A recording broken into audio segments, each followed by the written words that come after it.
O Lord, please hear my prayer.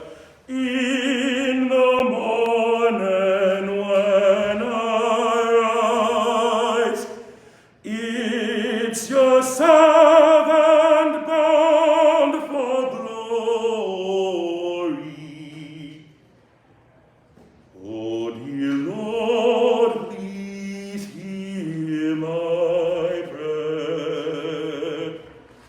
O Lord, please hear my prayer. Keep me safe within your arms. It's your servant bound for glory. Oh, dear Lord, please hear my prayer.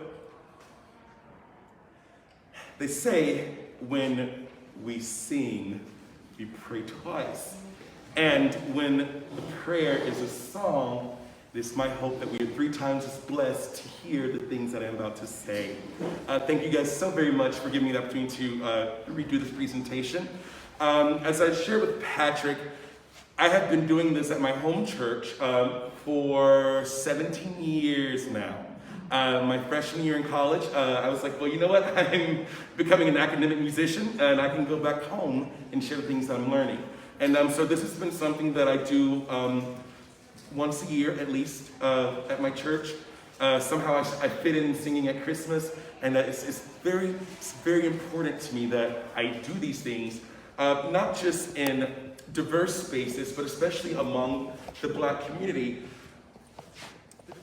The description says that our experiences, our histories, and our aspirations are contained within our oral traditions. I could do that, yes. And so there is, when Aretha Franklin passed away, the great operatic Grace Brumbry said that in our lives, when we go through emotional changes, it changes the voice as well. And so any sort of catastrophic event or great periods of grief or even joyful exuberance, there's going to be a quality in your voice that changes.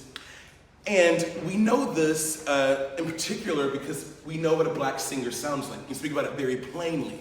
And it's not just because necessarily, physiologically we're all the same. Our vocal folds are within, the same amount of millimeters, and there's just very tiny differences that make you a tenor or a soprano or a bass or a baritone or an alto.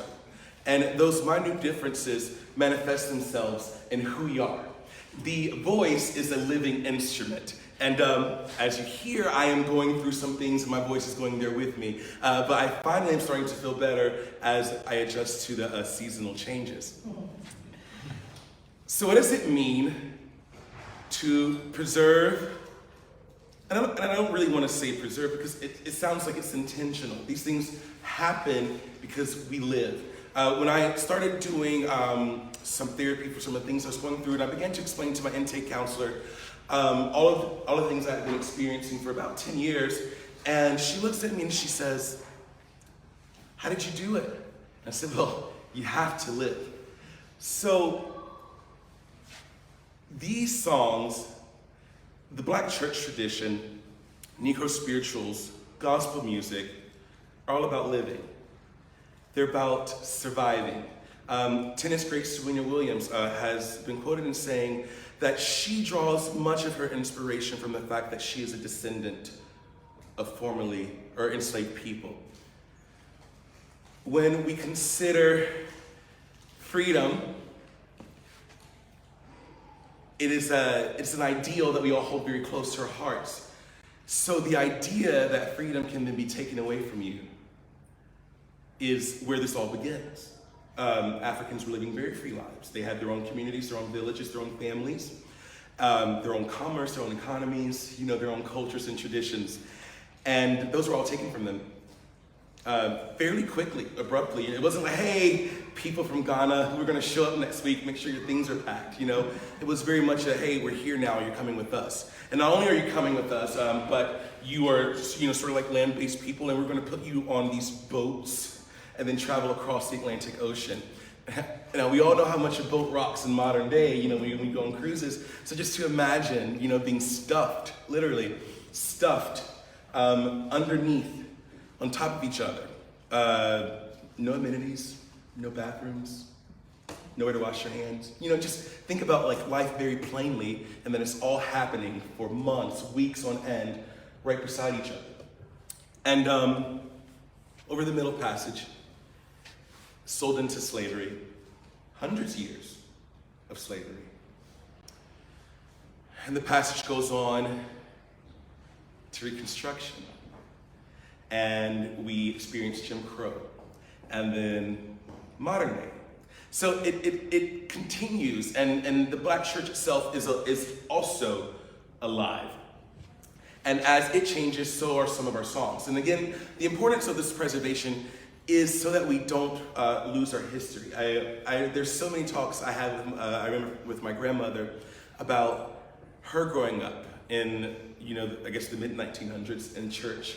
And what it was like. And me growing up in the 90s, I experienced a lot of these things firsthand. Now, last week I was speaking to my congregation, so I was using different tenses, and these are things that we had done. But the idea is that I have grown up in these traditions, and it is mostly an a cappella one. When you add a keyboard or piano to a spiritual, it no longer becomes a spiritual. It is then gospel. The Spirit is, again, from this living instrument.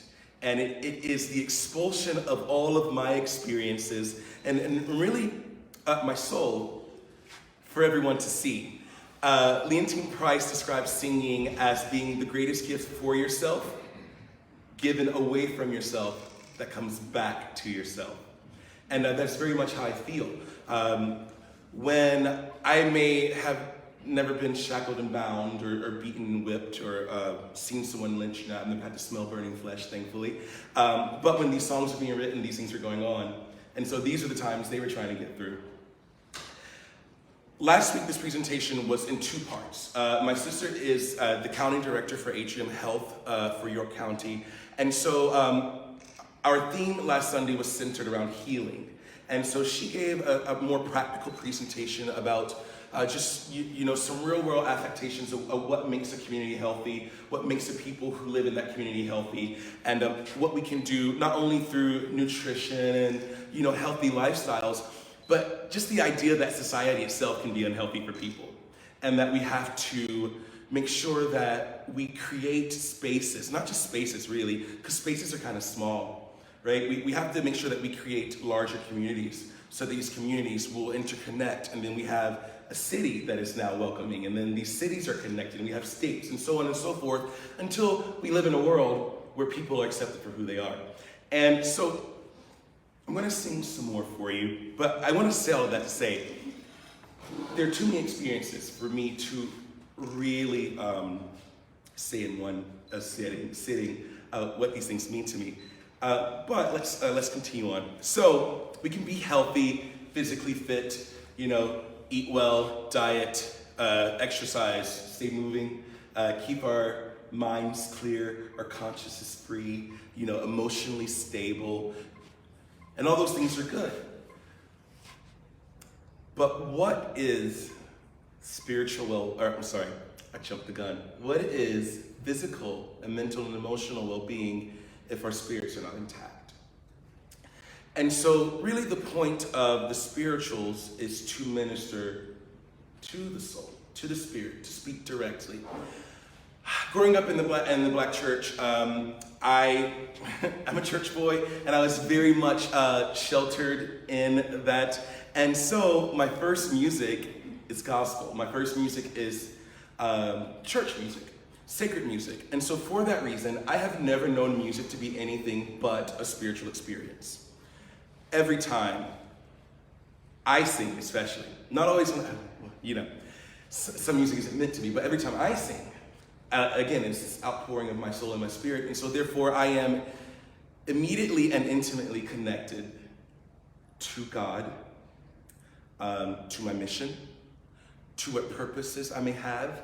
One of the things that I like to say before I take my communion is, fill me and make me whole, make me complete, so that I may do the work that I would do, so that I may do the work that you would have me to do, so that we can do the work together.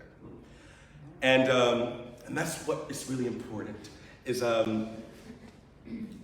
when you are in a desperate situation, the world has no comforts, really. You think about being an enslaved person in 1637. You know, for over 200 more years, you would not be free. And so really, what are you doing, you know, on Monday, Tuesday, Wednesday, and Thursday, when really there's no hope? To have hoped for freedom in even the early 1700s or the early 1800s or even 1852, you know what I mean? Like, it was very far away and would have almost not been worth it. And so we have to keep ourselves anchored in Christ and in our faith. The idea is that the world is full of beautiful things and forests and jungles and the geography that God has given us and the animals. They're all here. And we have happy times, sure. But there's nothing here for us because our Christian journey is to be reunited.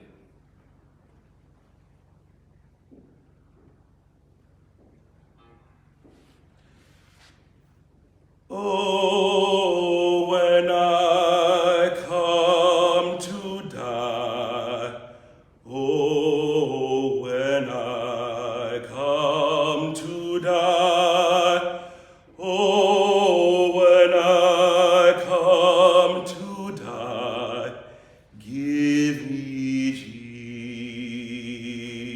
Jesus, give me Jesus, give me Jesus, you may have all this world, give me Jesus.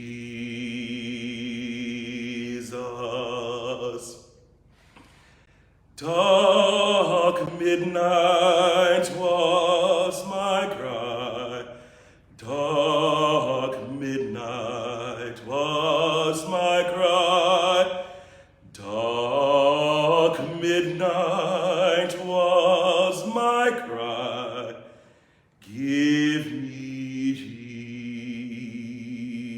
Jesus, give me Jesus, give me Jesus, you may have all this world with its comforts and pains. As for this I am sure, give me Jesus.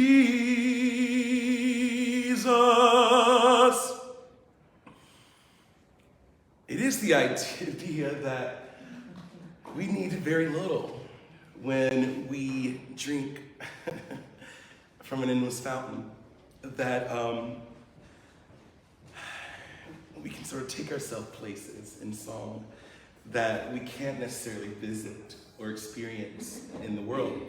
And I think one of the beautiful things about music, and especially from a spiritual perspective, is that it really forces us to stop and pause and to really consider what it is I'm going through. But I've yet to face, in fact, you know. It is an active adventure, you know, a real journey, and it's not going to always be, thank you, a necessarily straight and easy path. Life is very uncomfortable, in fact. For many people, it can be very hard, and just the daily minutia of figuring out how am I going to get from home to work. It's a monumental task for a lot of people. And many of us are very fortunate that we don't have to even think about that. Where am I going to eat? When am I going to eat? If I look Master in the eye, will I get beat today? So what do I have? I have Jesus to keep me going. Tempest, toil. He's a calming agent, the peace and serenity of God, protection from violence.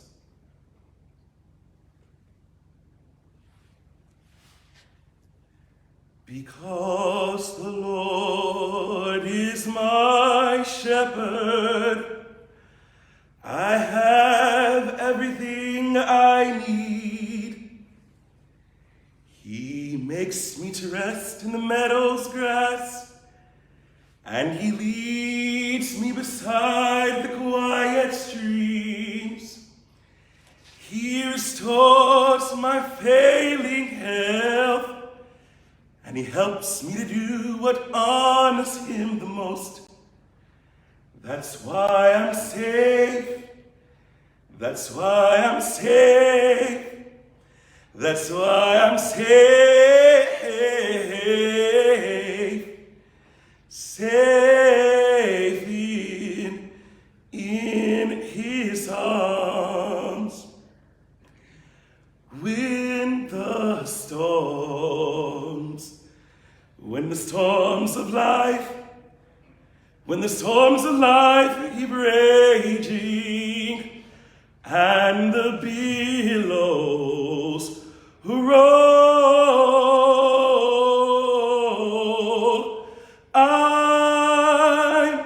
I'm so glad he shall hide me safe in his arms.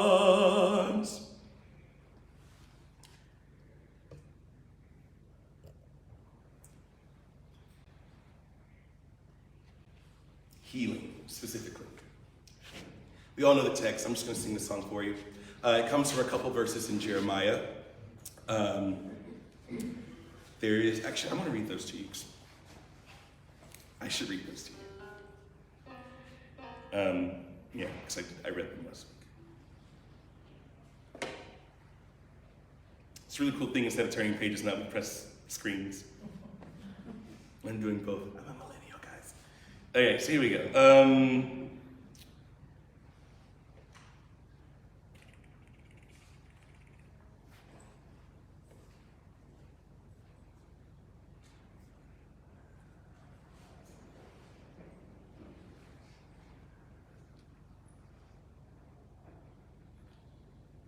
Okay, so the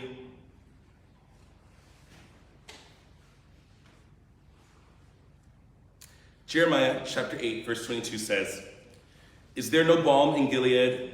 Is there no physician there? Why then is there no healing for the wounds of my people?"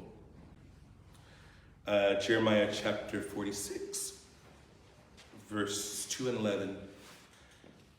Paraphrase say, "This is the message against the army of the Pharaoh Negro. Go up to Gilead and get balm, O virgin daughter of Egypt. But you multiply remedies in vain. Here is no healing for you." Again, earth has no sorrow that heaven cannot heal. There is a balm in Gilead to make the wounded whole. There is a balm in Gilead to heal the sin-sick soul. All right, so finally, we live And we experience all these things, and it comes time for death, right? And one of the things I have found from the Black church that I enjoy the most, and I don't think we give enough credit to, is that the Black church experience is a direct combination of African shamanism and Christianity. We don't remember where we came from. We don't remember our languages or our villages. And when we got here, our families are separated. So we don't even really remember our heritage and our histories. And so much of our cultures have been lost. And Black church is one of the most distinctly American, is as American as Grandma's homemade pound Sundays. Like, it is an American thing. And how terrible and beautiful at the same time that this is what we've been given. So we sit there, right, and there's some things of hymnlining traditions, you know, where not very many people could read, and so one person would learn the hymn, and then they would sing the line, there's a balm in Gilead till sin sick soul, and then they would sing it, and then the church would sing it. That is a whole nother presentation on its own. But the idea is that many of these songs deal with the fact that we're kind of stuck here, right? To die is to be released from this tomb of flesh and be made one with the spirit. And so much of the spirituals have to do with getting through this life so that we can make it home on the other side.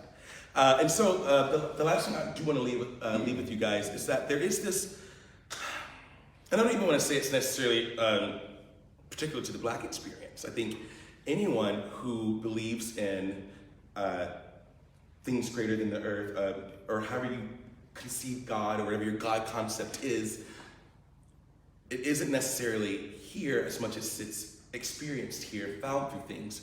But there is this point of reunification that we all want to go through, that we all want to experience. And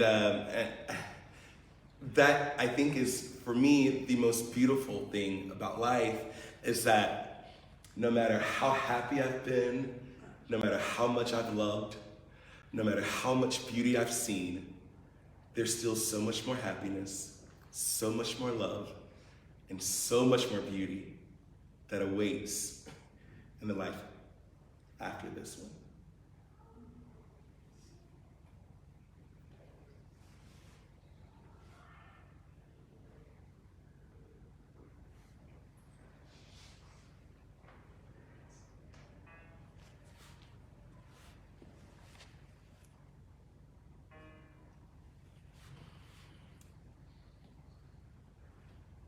Deep river, my home is over Jordan. Deep river, Lord, I want to cross over into campground. Deep river, my home is over Jordan. Deep river, Lord, I want to cross over into campground. Oh, don't you want to go to that gospel